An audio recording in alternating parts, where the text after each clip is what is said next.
I, Major Delwar, retired from Bangladesh Army honorably, having served for many years at home in different important positions, including at United Nations Peacekeeping Mission in Bosnia. I was a well-known good officer with very good academic and training records. While in Army, I also played important role in Army software and systems development. Now, a Canadian citizen running software business, also worked at many prominent companies across the United States as senior software engineer. I left Bangladesh on my own will due to corruption and oppression of fascist government in Bangladesh. And now I speak on behalf of oppressed people of Bangladesh to bring back democracy and voting rights of people as I see it my responsibility as Bangladeshi and a Canadian citizen. I am not alone in this. There are 160 million oppressed Bangladeshi people, and most of the patriot members of the Bangladeshi armed forces with me. India nakedly helped establish fascism in Bangladesh. Bangladesh is under fascist Sheikh Hasina government since last 12 years, where people have no voting rights and no freedom of speech. Unprecedented corruption prevailing in Bangladesh under this fascist government, where pretty much all banks have been emptied, including a big chunk of Federal Reserve. New York Times, Washington Post, and other popular media already highlighted on fascism in Bangladesh, and famous journalist Mehdi Hassan compared this fascist Hasina with North Korea's fascist president Kim Jong-un and Syria's Bashar al-Assad in Oxford University interview. There is no opposition political party, and Bangladesh is under one-party autocratic rule. Country's judicial system has been destroyed, and law enforcing agencies like police, rapid action battalion, and border security force have been used to kidnap and kill people randomly. Bangladesh fascist government continued a harsh crackdown to suppress those that disagree or are critical of the ruling Awami League. These included members and supporters of the political opposition, journalists, prominent members of civil society, as well as students and even school children. Number of women and minors being raped is higher than total number of rape cases in previous 38 years prior to this fascist government took over. And most of the accused rapists are the goons of this government. Opposition political parties have been decimated and destroyed by brutal fascism. Rather, one-person fascist rule of Sheikh Hasina with the help of and India, to be more precise. All institutions are being destroyed.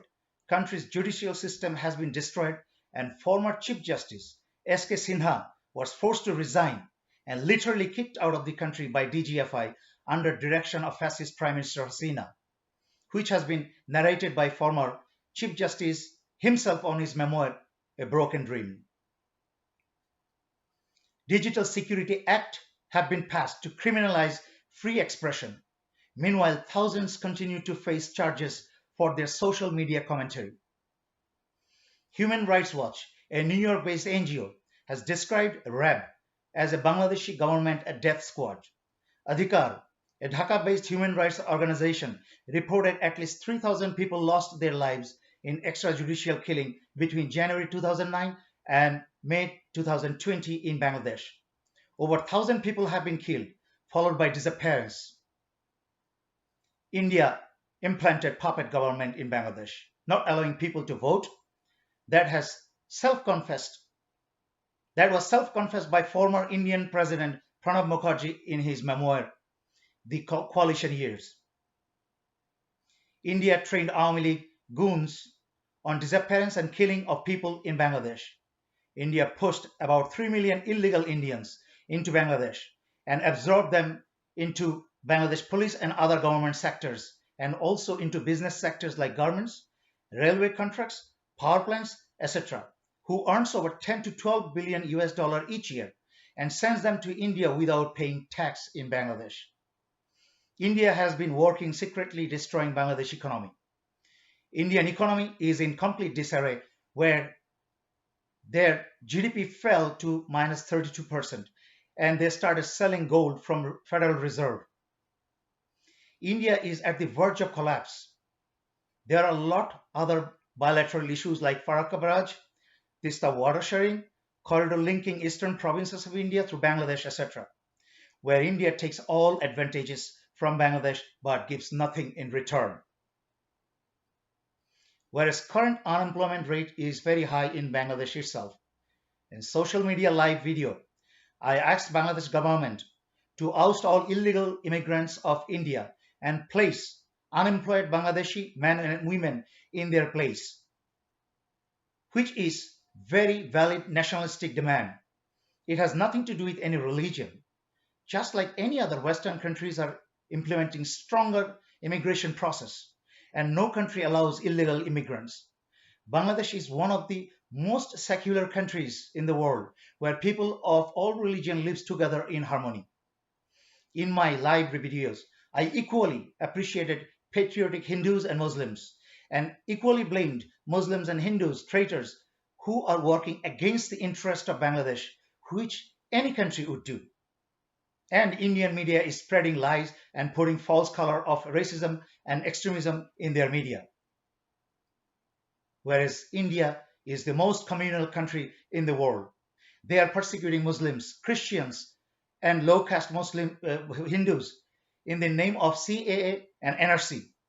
Their Indian government sponsored terrorist organizations like RSS and ISKCON, who lynch Muslims for eating beef every other day, whereas India is the largest beef exporter in the world. India is a rising fascist and Nazi force. Therefore, it is also helping the fascist government to oppress Bangladeshi people. India Prime Minister Modi is notoriously known murderer of over 2,000 Muslims in Gujarat in 2002, which is known as Gujarat pogrom. In 1984, over 8,000 Sikhs were killed in anti-Sikh riots. Over 200 Muslims were killed and over 2,300 were arrested, and lots of homes and businesses were burned in February and March this year in Delhi by RSS Hindu terrorists and Indian police under the direct instruction from Modi. 57 Bangladeshi army officers have been killed by the conspiracy of Sheikh Hasina government and India in 2009. Thereafter, several other army officers have been killed and jailed on false accusations. Recently, Major retired Sinha was killed by RAW. RAW sponsored one of the most corrupt Bangladeshi police officer, Pradeep. Pradeep was a drug lord being a police officer and killed over 200 innocent civilians prior to killing Sinha. Patriot Bangladesh armed forces will not sit and watch quietly anymore. If this fascist government does not stand down and set country free, allowing a free and fair election to bring back democracy. There are a lot other patriotic Bangladeshis and scholars talking about Indian conspiracy on Bangladesh, but India is afraid of my speech because I'm an ex-military officer. An entire patriotic Bangladesh armed forces and Bangladeshis are with me in this.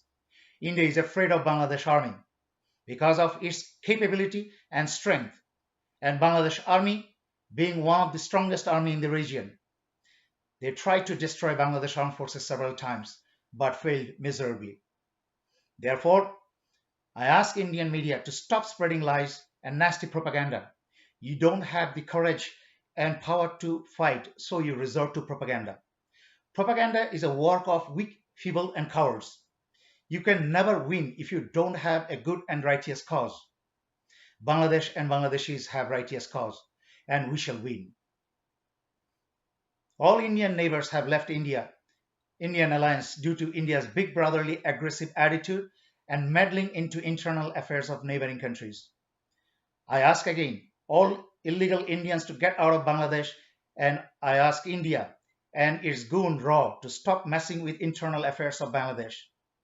I ask all Bangladeshis to be prepared to rise against Indian aggression and all Indian collaborators in Bangladesh whenever I give a clarion call. I urge again all hostile intelligence services personnel to stop interfering in Bangladesh internal affairs, stop killing, abduction of innocent people within our territories and along the border, and get the hell out of Bangladesh when you have time.